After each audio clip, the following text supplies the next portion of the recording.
지금 전 세계의 시선은 2026 북중미 월드컵 축구에 쏠려 있습니다.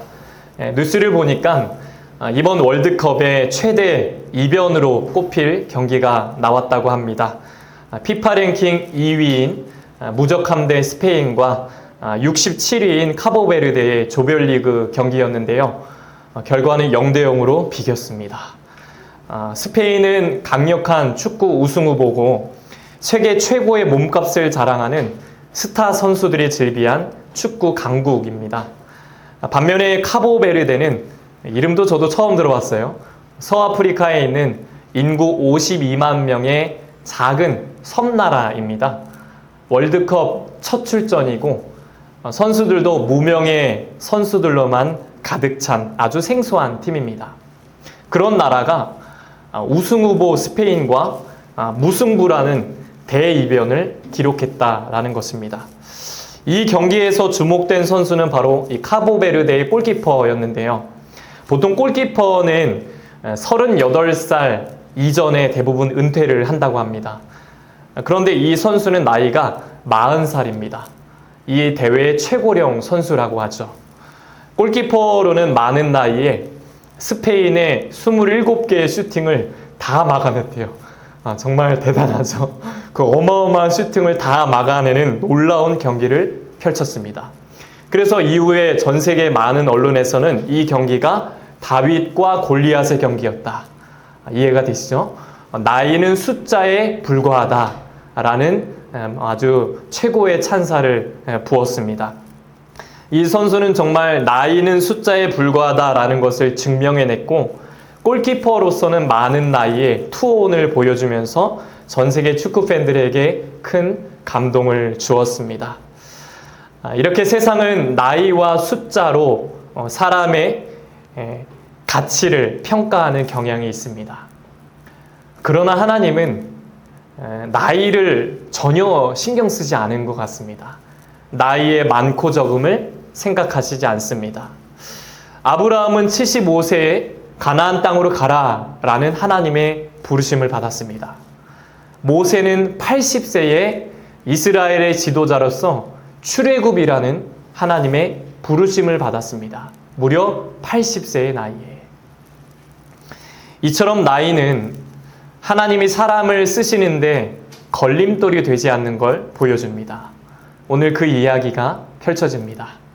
지난 시간에 가나안 땅의 정착이 시작되면서 요단 동편 땅이 르우벤, 갓, 므낫세 반지파 이렇게 두 지파 반에게 요단의 동편 땅이 다 분배가 되었습니다. 이제 오늘부터 요단의 서쪽 땅 분배가 시작되는데 읽진 않았지만 1절부터 5절까지는 서쪽 땅 분배에 대한 개괄적인 내용이 시작됩니다. 1절에 보시면 이것은 이스라엘 자손이 가나안 땅에서 받은 기업 곧 제사장 엘르아살과 눈의 아들 여호수아와 이스라엘 자손 지파의 족장들이 분배한 것이니라. 아멘. 여기 보면 세 그룹의 이름이 나오죠. 누가 나옵니까? 제사장 엘르아살, 그리고 여호수아, 그리고 지파의 족장들 세 그룹이 나옵니다. 제사장 엘르아살은 영적 지도자를 말합니다. 여호수아는 군사 지도자를 말하고요. 지파의 족장들은 백성의 지도자를 말합니다. 땅을 분배한다는 것은 굉장히 예민한 부분이죠. 공정해야 됩니다. 그래서 오늘 이 땅 분배라는 것은 공정성을 위해서 각 분야의 지도자들이 함께 참여를 했다라는 것입니다.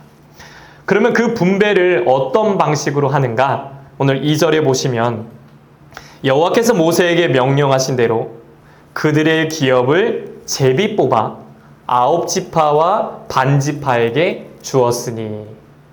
어떤 방식으로 합니까? 제비 뽑기. 왜 제비를 뽑았을까요? 딱 하나입니다. 하나님의 뜻에 따라. 하나님의 뜻에 따라. 당시 고대 사회에서는 요즘처럼 이 성경이 완성되기 전입니다.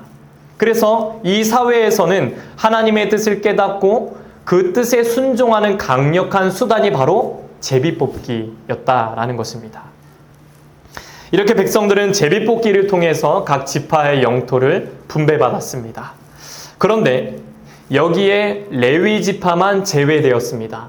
왜 제외되었다고 했습니까? 지난 시간에 레위 지파는 그렇죠. 하나님이 기업이 되어 주셨기 때문입니다. 그래서 레위 지파만 땅을 못 받았습니다.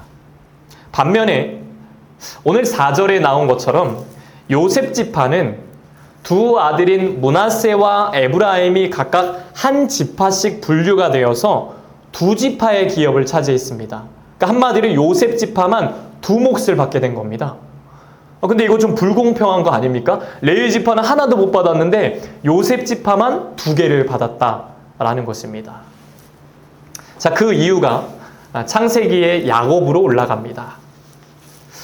고대 근동의 장자 상속법에 따르면 첫째 아들은요, 다른 형제들보다 2배의 유업을 받을 권리가 있었습니다. 원래 야곱의 장남은 르우벤이었거든요. 근데 이 르우벤이 죄를 짓고 그 장자권을 상실합니다. 자, 이때 야곱은 애굽의 총리가 되어서 가문을 구했던 인물 누굴까요? 요셉. 네, 요셉이죠. 그 아들 요셉에게 영적인 장자권을 야곱이 부여합니다. 자, 그래서 요셉의 몫으로 2배의 기업이 주어진 것입니다. 이렇게 요셉 자손에게 두 몫이 주어졌고 여기에 대해서 어느 누구도 하나님의 뜻에 대해 불평하는 사람이 없었다라는 것입니다. 자, 그리고 이제부터 9지파 반의 땅 분배가 구체적으로 시작이 되는데요. 유다 지파부터 분배가 시작됩니다. 이렇게 분배를 딱 해야 되는데 갑자기 대뜸 한 사람이 딱 나타나더니 이런 말을 합니다.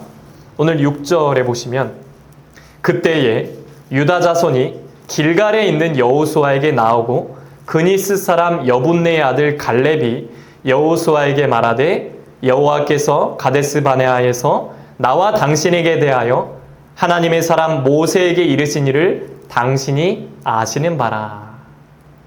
누가 등장합니까? 네, 갈렙이 등장합니다. 갈렙 한번 다 들어보셨죠? 우리가 지금까지 가나안 전쟁을 쭉 살펴보면서 매번 등장하는 이름이 있었습니다. 누구였습니까? 여호수아가 맨날 등장했습니다. 그런데 여호수아 옆에 있었지만 언급되지 않았던 인물 갈렙입니다. 좀 반가운 인물이기도 하죠. 갈렙이 누굽니까? 여호수아의 정탐꾼 동기입니다. 쉽게 말하면 베스트 프렌드, 절친이에요. 그렇지만 2인자입니다. 늘 2인자였어요. 갈렙이 이 절친 여호수아한테 가더니 대뜸 45년 전에 있었던 일을 여호수아에게 꺼낸 것입니다. 세월을 거슬러 올라가 보겠습니다. 이스라엘 백성들이 출애굽을 하고 광야를 지나서 가데스 바네아라는 곳에 들어갑니다. 민수기 13장에 보면 여기서 모세가 12명의 정탐꾼을 뽑습니다. 10명의 정탐꾼이 가나안 땅으로 가죠. 12명이 다 갔는데 10명의 정탐꾼은 와서 뭐라고 합니까? 불신앙적인, 부정적인 보고를 모세한테 합니다. 저 가나안의 아낙 자손은 거인입니다. 우리보다 강합니다. 우린 메뚜기와 같아 우린 못 이깁니다. 라는 불신앙적인 보고를 합니다. 그런데 이 얘기를 듣고 백성들이 절망에 빠집니다. 우린 다 죽었다. 모세한테 삿대질하면서 원망을 합니다. 그런데 딱 두 사람, 누구죠? 여호수아와 갈렙만이 모세한테 아주 긍정적인 보고 믿음의 말을 남깁니다. 그들은 우리의 밥입니다. 그 거인 아무것도 아닙니다. 하나님이 함께 하시면 우리는 이길 수 있습니다. 라는 믿음의 말, 긍정의 말을 모세한테 합니다. 거기서 갈렙이 이런 말을 합니다. 민수기 13장 30절에 보시면 우리 같이 한번 읽어볼까요? 시작. 갈렙이 모세 앞에서 백성을 조용하게 하고 이르되 우리가 곧 올라가서 그 땅을 취하자. 능히 이기리라 하나. 아멘. 똑같은 걸 봤지만 여호수아와 갈렙은 문제를 보지 않고 그 문제 너머에서 역사하시는 하나님의 능력을 바라봤다는 것입니다. 믿음의 눈으로 바라봤다라는 것입니다. 확실히 믿음의 사람은 달라요. 그렇죠? 남들은 안 된다, 못한다, 할 수 없다 라고 말하지만, 불평의 말은 하지만 믿음의 사람은요, 할 수 있어요. 해보죠. 주님이 함께 하시면 이길 수 있습니다. 믿음으로 우리는 승리할 수 있습니다 라는 믿음의 말, 긍정의 말, 축복의 말을 합니다. 이런 사람을 가까이 하면요, 마음이 굉장히 평안합니다. 그렇죠? 우리 주변에 이런 사람들 있지 않습니까? 이런 사람을 가까이 하면 막 소망이 생기고 없던 믿음도 생기고 막 용기와 도전이 막 생깁니다. 그래서 이런 말씀이 있죠. 잠언 13장 20절 말씀에 보시면 지혜로운 자와 동행하면 지혜를 얻고 미련한 자와 사귀면 해를 받느니라. 아멘. 지혜로운 사람과 동행하면 지혜를 얻는다. 딱 맞는 말씀이죠. 우리의 삶에 이런 믿음의 동역자가 많아지게 되시길 바랍니다. 또 저와 여러분이 그런 믿음의 사람, 그렇게 믿음의 말을 선포할 줄 아는 백성들이 다 되시기를 축복합니다. 예전에 제가 청년부 전도사로 사역을 할 때 한 30여 명의 셀장들 중에 유독 저를 참 잘 도와줬던 몇 명의 셀장들이 있었습니다. 그 중에 한 자매가 있었는데, 이 자매가 맡은 셀은 남들이 하기 어려운 일을 나서서 참 잘해줬습니다. 예를 들면 수련회나 행사가 끝나고 뒷정리라든지 청소라든지, 또 새 가족들이 오면 제가 늘 이 자매의 셀에 넣어줬어요. 너가 이 친구 좀 맡아줘라. 너밖에 없다. 너가 이 새 친구 좀 잘 양육해줘라. 그러면은 이 자매의 셀이 늘 이렇게 인원이 많았어요. 늘 부흥을 했고, 겉으로는 이 친구가 막 투덜거리면서 전도사님 맛있는 거 사줘야지, 어떻게 사람이 맨입으로 이런 게 되냐 막 장난치면서 했지만, 막상 딱 맡겨주면요, 그 친구는 너무나도 잘 케어해주고 기도해주면서 잘 섬겨주면서 새 가족이 잘 정착하는데 정말 큰 도움이 됐던 친구입니다. 며칠 전에 어떤 일을 계기로 이 자매한테 연락이 왔어요. 한 7, 8년, 한 8, 9년 만에 처음 통화한 것 같아요. 오랜만에 이제 통화를 했는데 정말 반갑더라고요. 서로 안부를 주고받으면서 들어보니까 이 자매가 어느 교회 부목사님의 사모님이 됐더라고요. 그럴 줄 알았어요. 달랐어요. 유독 달랐어요. 그 친구는. 두 아이의 엄마가 됐대요. 아들만 둘이래요. 형제 5살, 3살. 목사님 막 소리를 쳐요, 그 밤에. 목사님도 형제시잖아요. 저도 형이 있거든요. 목사님 어머님이 정말 힘드셨을 거예요. 목사님은 몰라요. 엄마의 마음을 몰라요. 목사님 어머니한테 잘하셔야 돼요. 그래서 자기는 미칠 것 같아요. 그 아들 때문에 옆에서 시끌시끌해요. 그러면서 이런저런 사역 얘기를 하면서 하는 말이, 저한테 해주는 말이, 목사님 고생 많으시죠? 잘 될 거예요. 기도할게요. 주님이 위로해 주실 거예요. 저도 함께 멀리서 기도할게요. 그렇게 저한테 그런 말을 해주더라고요. 옛날에 셀장이었던 자매가, 제가 양육을 해줬던 그 친구가 이제는 사모님이 돼가지고 저한테 이런 믿음의 말들, 또 따스한 위로의 말, 축복의 말을 해주는데 얼마나 기특한지, 그 말 한마디가 뭐라고 힘이 되는 겁니다. 그래서 참 귀한 믿음의 동역자가 또 생긴 것 같아서 너무 감사하다라는 생각을 해보게 됐습니다. 오늘 갈렙이라고 왜 무섭지 않았겠습니까? 10명의 정탐꾼처럼 똑같은 안악 자손을 받지만 그는 두렵거나 전혀 위축되지 않았습니다. 믿음의 눈을 들어서 문제 너머에 계시는 그 하나님을 믿음으로 바라봤기 때문입니다. 당시의 갈렙의 나이는 40살입니다. 40세. 그러면서 다른 사람은 거인을 보고 다 두려워하고 무서워했지만 나는 하나님께 충성했습니다. 라고 고백을 합니다. 얼마나 대단한 믿음이면 이런 말을 스스로 할 수 있을까요? 오늘 8절에 그 말씀이 나오죠. 보시면, 나와 함께 올라갔던 내 형제들은 백성의 간담을 높게 하였으나 나는 내 하나님 여호와께 충성하였으므로. 다른 사람은 몰라도 나는 하나님한테 충성했습니다. 어떤 충성을 했길래 이렇게 성경에 기록이 됐을까요? 이 충성이라는 말은 히브리 원어로 말레라고 합니다. 말레. 이 말은 가득 채우다, 온전히 따르다라는 뜻입니다. 가득 채우다.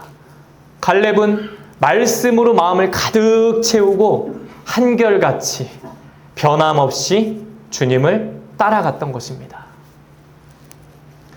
그러면서 모세가 그 당시에 자신을 칭찬해 줬던 말을 9절에서 떠올려 줍니다. 그 위대한 모세가 자기를 칭찬해 줬다는 겁니다. 너가 하나님을 온전히 쫓았은즉 너가 밟는 땅은 영원히 너와 내 자손의 기업이 될 것이다.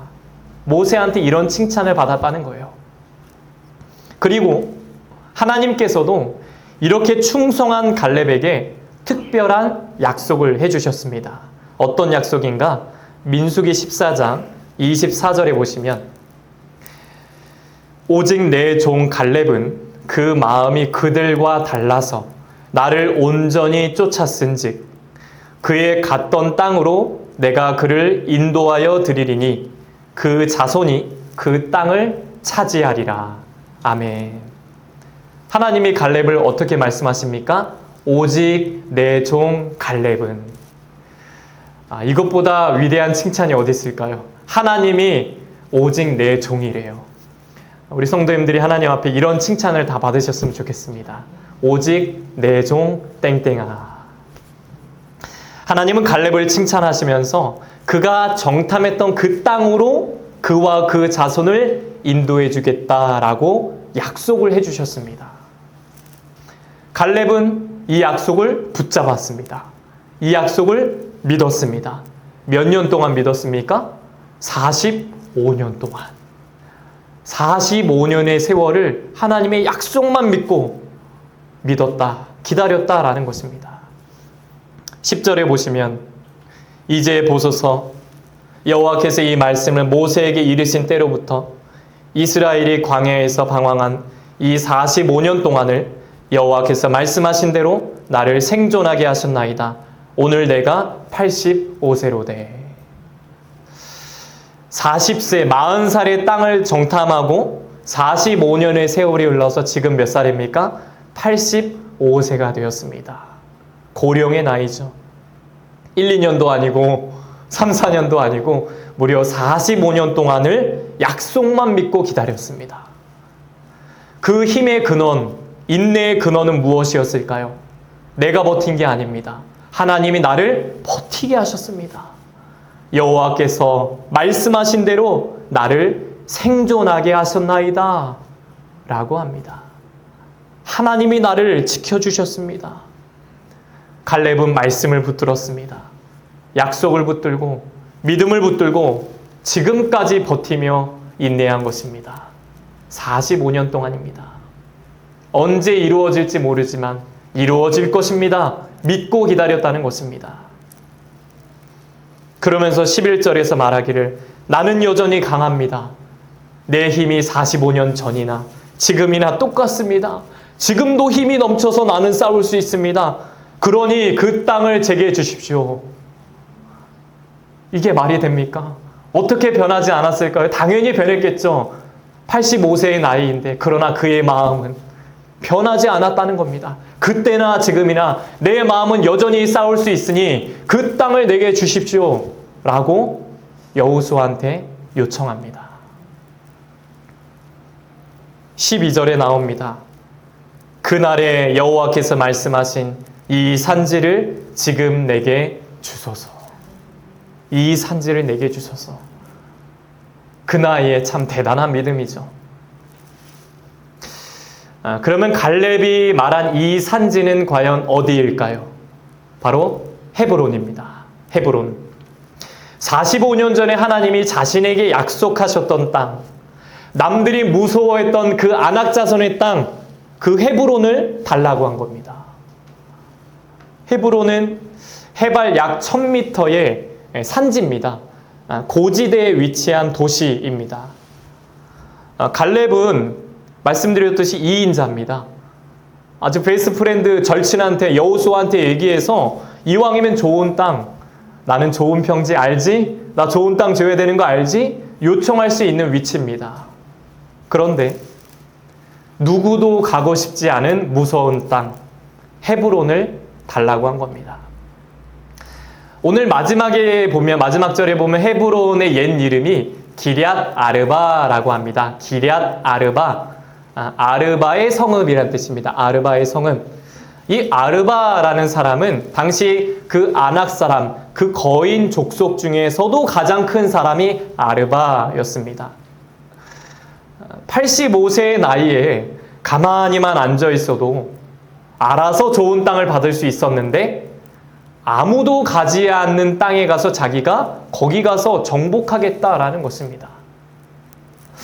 그렇다면 갈렙이 헤브론을 가려고 하는 이유는 도대체 무엇일까요? 왜 헤브론을 가려고 한 걸까요?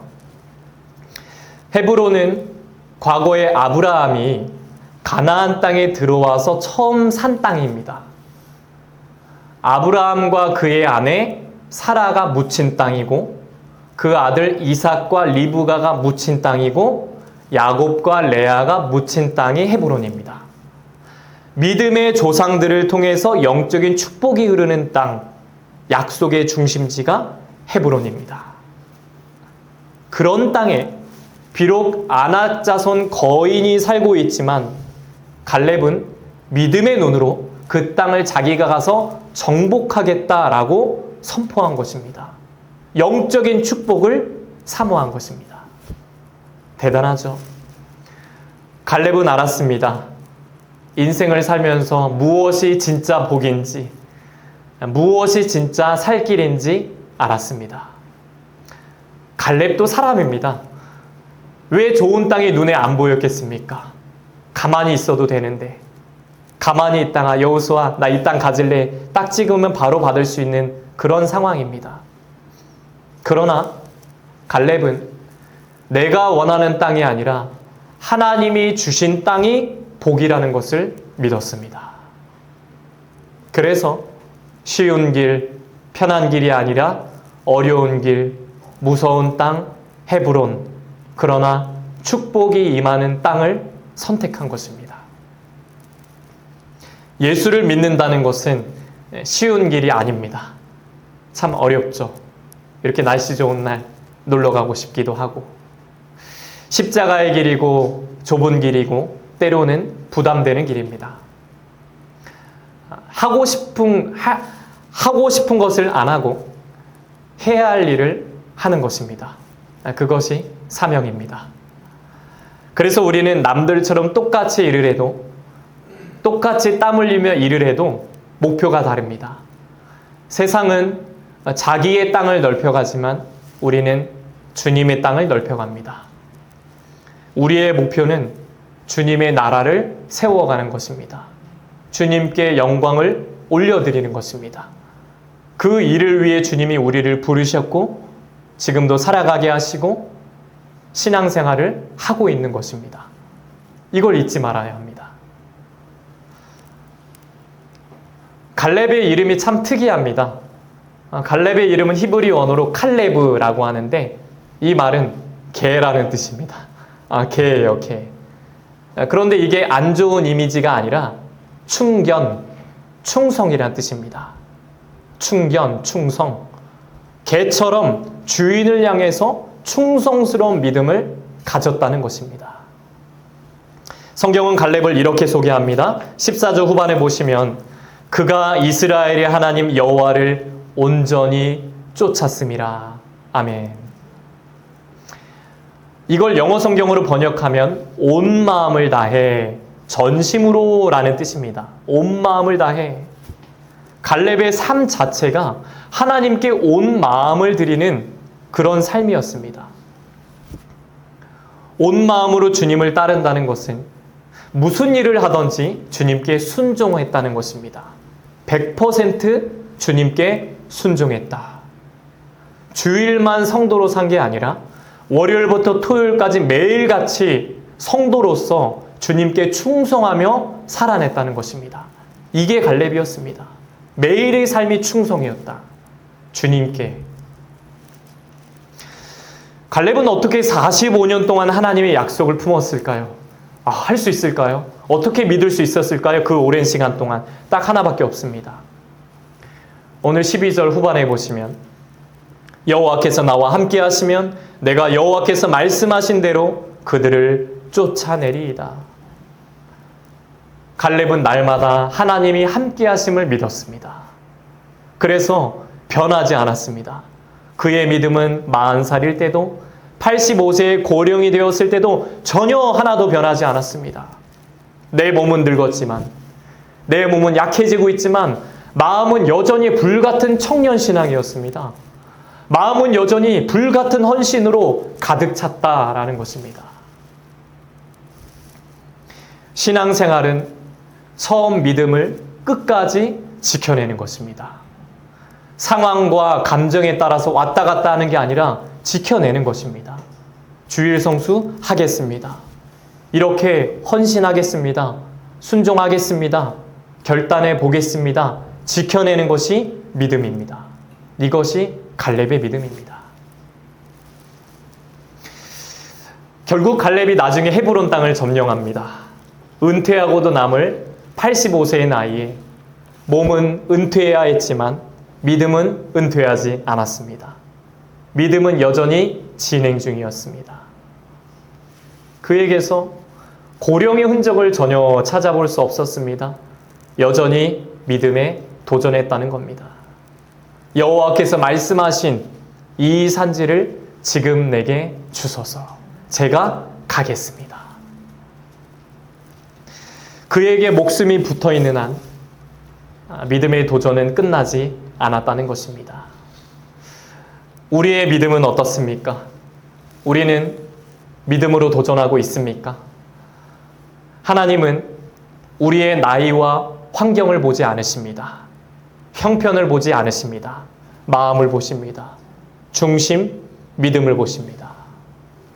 여러분, 이 땅에서 주님께서 인정하실 만한 그런 믿음의 흔적들을 남기며 살아가시길 바랍니다. 주님은 그런 삶을 축복해 주실 것입니다. 국내 1세대 철학자이자 세계 최고령 저자로 기네스북에 오른 우리나라의 인물이 있습니다. 1920년생으로 올해로 107세를 맞이한 연세대학교 김형석 명예교수입니다. 아마 매스컴에서 한 번쯤은 보셨을 텐데요. 이분은 도산 안창호 선생의 가르침을 받고 자랐고 윤동주 시인과 함께 공부했던 현대사의 산 증인입니다. 아주 독실한 기독교인으로 알려져 있습니다. 이분이 썼던 책 중에 몇 년 전에 그리스도인으로 100년을 일하는 그 책이 있었는데 그 책에서 제게 눈길을 끌었던 소제목이 있었습니다. 바로 일생에서 가장 많은 일을 한 때는 98세 이후라는 제목입니다. 에피소드 하나를 소개해드리면 아직이요. 97세였다. 한 신문사가 우리나라에서 가장 좋은 문장, 글씨, 문장을 쓰는 저자 10명을 선정했는데 나도 끼어 있었다. 살펴봤더니 모두가 50대에서 60대의 저자들이었다. 나만 100세를 앞두고 있었다. 라고 합니다. 이 얘기를 듣고 책을 더 봐야겠다라는 생각이 들더라고요. 고령의 나이에도 끊임없이 도전하며 노력한 것입니다. 여기서 제가 감명받은 내용을 잠깐 소개해드리고 싶은데요. 짧게 읽어드리겠습니다. 나 자신은 누구보다도 뒤처진 인생에서 출발했다. 신체적으로 병약했고 가난한 시절을 살았다. 그러나 부족하지만 오늘의 내가 있게 된 것은 주님께서 나와 함께 해주셨고 때로는 은총으로 선택해 주신 덕분이었다. 해방 이후부터는 뚜렷한 사명의식도 주셨다. 그리고 주님의 가르침이 어느 사이엔가 내 인생관과 가치관이 되었다. 내 마음대로 선택하는 삶이 아니라 주님의 종과 일꾼으로 살고 싶었다. 그 107세의 어른이 이런 말을 남겨놨더라고요. 저는 이 마지막 대목, 내 마음대로 선택하는 삶이 아니라 주님의 종과 일꾼으로 살고 싶었다. 여기서 갈렙의 삶을 발견했습니다. 갈렙의 이런 마음 아니었을까요? 내가 원하는 삶이 아니라 주님의 일꾼으로 살겠습니다. 약속하신 땅으로 제가 가겠습니다. 저를 보내주십시오.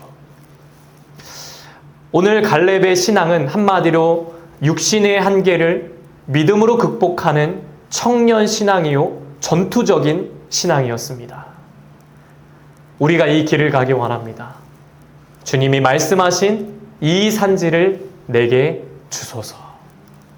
여러분, 주님께서 나를 부르실 때까지 이 땅에서 우리가 해야 할 일이 있음을 믿으시기를 바랍니다.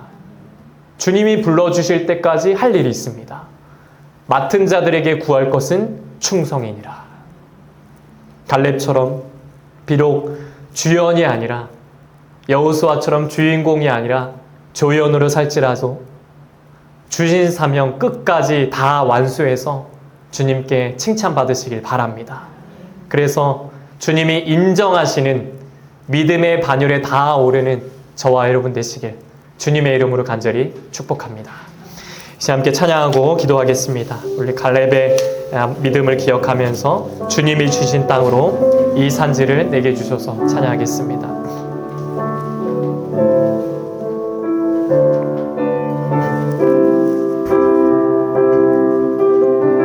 주님이 주신 땅으로 한 걸음씩 나아갈 때에 수많은 적들과 견고한 성이 나를 두렵게 하지만 주님을 신뢰함으로 주님을 의지함으로 주님이 주시는 담대함으로 큰 소리 외치며 나아가네. 이 산지를 내게 주소서. 그날에 주께서 말씀하신 이제 내가 주님의 이름으로 그 땅을 취하리. 이 산지를 내게 주소서. 그날에 주께서 말씀하신 이제 내가 주님의 이름으로 그 땅을 취하. 우리 마지막으로 이 산지를 내게 주소서. 아멘. 그날에 주께서 말씀하신 이제 내가 주님의 이름으로 그 땅을 취하리. 이 산지를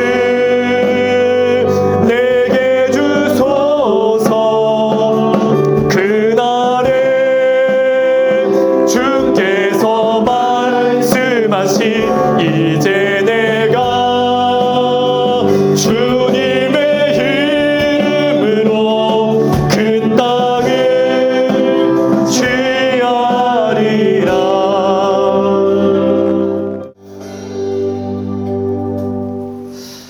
하나님 아버지, 우리가 나이와 상황을 탓하며 혹여 믿음으로 살지 못했다면 회개하오니 우리를 불쌍히 여기시고 용서하여 주시옵소서. 갈렙처럼 육신의 한계를 믿음으로 극복하는 영원한 청년 신앙을 허락하여 주시옵소서. 몸은 약해져도 믿음은 약해지지 않게 하시고 이 산지를 내게 주소서라고 선포할 수 있는 믿음의 열정을 주옵소서. 주님이 나를 부르실 때까지 주신 사명 끝까지 완수해서 주님이 인정하시고 칭찬하시는 믿음의 백성으로 세워지도록 축복하여 주시옵소서.